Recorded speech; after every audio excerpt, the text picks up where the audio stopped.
সামরিক সক্ষমতা ও বিশ্লেষণ প্রকাশকারী ওয়েবসাইট গ্লোবাল ফায়ার পাওয়ারের সবশেষ বার্ষিক তালিকা অনুযায়ী সামরিক সক্ষমতায় বাংলাদেশের অবস্থান ৩৫তম। তবে উপরের সারির অবস্থানে থাকা সত্ত্বেও বাংলাদেশের বাস্তবিক সামরিক প্রতিরক্ষার চিত্র অনেকটাই ভিন্ন।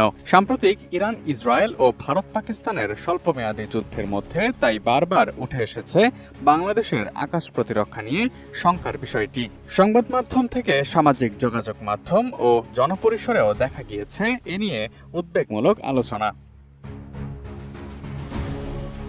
ইরান ইসরায়েলের ১২ দিনের যুদ্ধে ইরান মোট ৫৩২টি মিসাইল ছুড়েছে ইসরায়েলে, যার মধ্যে ৪২টি মিসাইল ইসরায়েলের ভূমিতে আঘাত হেনেছে। অর্থাৎ ইরানের ছোড়া প্রায় ৯২% মিসাইল আয়রন ডোম, অ্যারো ডিফেন্স ও ডেভিড স্লিং নামের আকাশ প্রতিরক্ষার মাধ্যমে আকাশেই ঠেকিয়ে দিয়েছে ইসরায়েল। অন্যদিকে রাশিয়ার ব্যালিস্টিক ও ক্রুজ মিসাইল ঠেকাতে ইউক্রেনের আকাশে গর্জে উঠেছে আমেরিকান প্যাট্রিয়ট, জার্মান IRIS-T ও ইসরায়েলি ডেভিড স্লিং। এমনকি পার্শ্ববর্তী দেশ ভারত পাকিস্তানের অতি সাম্প্রতিক যুদ্ধেও পাকিস্তানের ক্ষেপণাস্ত্র ঠেকাতে ভারতে গর্জে উঠতে দেখা গেছে রাশিয়ার তৈরি অত্যাধুনিক S-400 কিংবা ভারত ইসরায়েলের যৌথভাবে তৈরি বারাক-8 আকাশ প্রতিরক্ষা ব্যবস্থাকে। বর্তমান বিশ্বের বাস্তবতায় যুদ্ধ এগিয়ে থাকা নির্ভর করে দেশটির আকাশ যুদ্ধের সক্ষমতায়। সেখানে বাংলাদেশের কি অবস্থা? আকাশ প্রতিরক্ষা ব্যবস্থা বিভিন্ন যুদ্ধ বিমান, ক্ষেপণাস্ত্র ব্যবস্থা ও রাডার নেটওয়ার্ক এই তিনটি বিষয়ের সমন্বয়ে গঠিত। বিভিন্ন সামরিক সূত্রের তথ্য মতে ২০১১ সালে কেনা চীনের তৈরি FM-90 স্বল্পপাল্লার ক্ষেপণাস্ত্র ব্যবস্থাই এখনও সবচেয়ে কার্যকর ভূমিভিত্তিক প্রতিরক্ষা অস্ত্র বাংলাদেশের কাছে। এই মিসাইল সিস্টেম ড্রোন, হেলিকপ্টার ও নিচু দিয়ে উড়ে যাওয়া বিমান শনাক্ত ও আঘাত হানার জন্য কার্যকর হলেও উচ্চগতির ফাইটার জেট বা দূরপাল্লার ক্রুজ মিসাইলের বিরুদ্ধে কার্যকর নয়। এটি তৃতীয় প্রজন্মের প্রযুক্তি হিসেবে বিবেচিত, যা আধুনিক কিন্তু উন্নত দেশগুলোর S-400 বা প্যাট্রিয়ট সিস্টেমের তুলনায় অনেকটাই কম শক্তিশালী। ২০১৮ থেকে ২০২৩ সালের মধ্যে বাংলাদেশ সশস্ত্র বাহিনীতে ভূমি থেকে আকাশে উৎক্ষেপণযোগ্য কিছু ক্ষেপণাস্ত্র সংযোজন করা হয়েছে, তবে তার নির্দিষ্ট মডেল বা সংখ্যা সরকারিভাবে প্রকাশ করা হয়নি। শত্রুপক্ষের বিমান বা ড্রোনের মতো আকাশযান শনাক্তকরণের কাজটি করে থাকে রাডার। বাংলাদেশের হাতে থাকা আধুনিক রাডার হচ্ছে থেলাস গ্রাউন্ডমাস্টার 430M। ২০২৫ সালে বাংলাদেশের বিমান বাহিনী ফ্রান্সের থেলাস কোম্পানির তৈরি দুটি অত্যাধুনিক এই রাডার সিস্টেম তার বাহিনীতে সংযোজন করেছে। এটি আকাশ নজরদারি এবং এয়ার ট্রাফিক কন্ট্রোলের জন্য ব্যবহৃত হয় এবং চতুর্থ প্রজন্মের প্রযুক্তি হিসেবে বিবেচিত। এটি যে কোনো স্থানে সরানো যায়। বাংলাদেশের হাতে থাকা এই রাডার ব্যবস্থা বেশ অত্যাধুনিকই বলা চলে। এর বাইরেও ঢাকার শাহজালাল বিমানবন্দরে স্থাপিত থেলাসের রাডারটিও সম্পূর্ণ কার্যকর। তবে ২০১৭ সালে জাইকার সহায়তায় স্থাপিত চট্টগ্রাম বিমানবন্দরের রাডারে প্রযুক্তিগত সমস্যার কারণে তা কার্যকর নেই।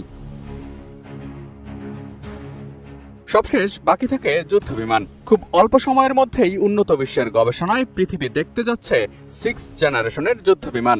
রাশিয়া, চীন, যুক্তরাষ্ট্র এরই মধ্যে ব্যবহার করছে ৫ম প্রজন্মের যুদ্ধ বিমান। দক্ষিণ কোরিয়া, জাপান ও তুরস্ক নিজ উদ্যোগে তৈরি করেছে 5th জেনারেশন ফাইটার জেটের প্রোটোটাইপ। প্রতিবেশী পাকিস্তানও চীন থেকে পাচ্ছে 5th জেনারেশনের 40টি যুদ্ধবিমান। আর এখনো পর্যন্ত বাংলাদেশের হাতে থাকা সর্বোচ্চ যুদ্ধবিমান হচ্ছে 4র্থ প্রজন্মের সোভিয়েত যুগের 8টি MiG-29। বাংলাদেশ বিমান বাহিনীর হাতে থাকা মোট ৪৪টি যুদ্ধ বিমানের মধ্যে ৩৬টিই চীনের তৈরি পুরনো মডেলের F-7 যুদ্ধ বিমান। প্রশিক্ষণ কাজে ব্যবহৃত রুশ Yak-130 যুদ্ধ বিমান আছে 14টি, যা হালকা আক্রমণেও ব্যবহারযোগ্য। এসব বিমানের অনেকগুলোই দ্বিতীয় বা তৃতীয় প্রজন্মের, যার ফলে এরা আধুনিক স্টেলথ বা রাডার এভাসিভ প্রযুক্তির মুখোমুখি হলে অকার্যকর হতে পারে। বিমান বাহিনীর বহরে হেলিকপ্টার রয়েছে ৭৩টি। এর মধ্যে রাশিয়ার MI সিরিজের ৩৬টি হেলিকপ্টার আছে। সঙ্গে যুক্তরাষ্ট্রের নির্মিত সেসনা ও বেলের বিভিন্ন মডেলের হেলিকপ্টার আছে ২৪টি।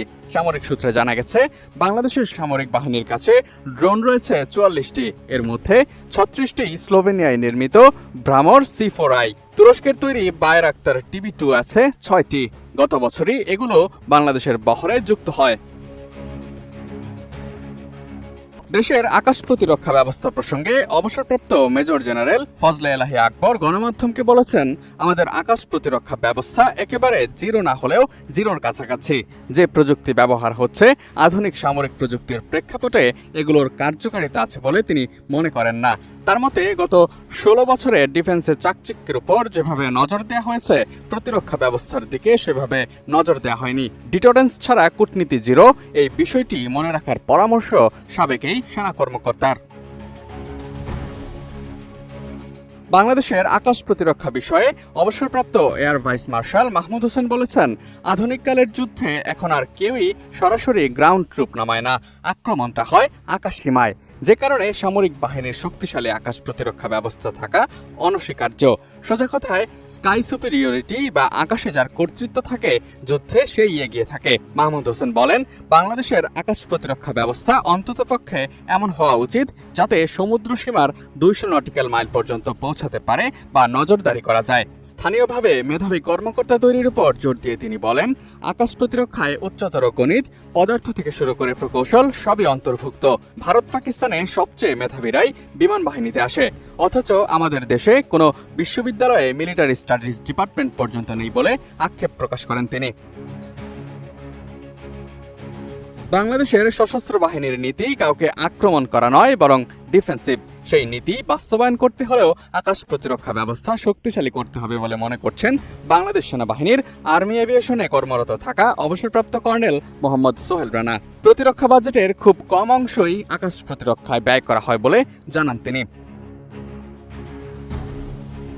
এছাড়া দেশে প্রতিরক্ষা শিল্প গড়ে ওঠেনি জানিয়ে অবসরপ্রাপ্ত কর্নেল মোহাম্মদ সোহেল রানা বলেন, ভারত পাকিস্তানে এরই মধ্যে একটি ডিফেন্স শিল্প গড়ে উঠেছে যেটি বাংলাদেশে হয়ে ওঠেনি। বেসরকারি বিনিয়োগ এলে দেশে একটি বড় ডিফেন্স শিল্প গড়ে উঠতে জানিয়ে তিনি বলেছেন, প্রতিরক্ষা খাতে উন্নতির জন্য একাডেমিশিয়ান ও গবেষকদের সঙ্গে সামরিক বাহিনীর যোগাযোগ ও সমন্বয়ের ক্ষেত্রেও উন্নতি প্রয়োজন।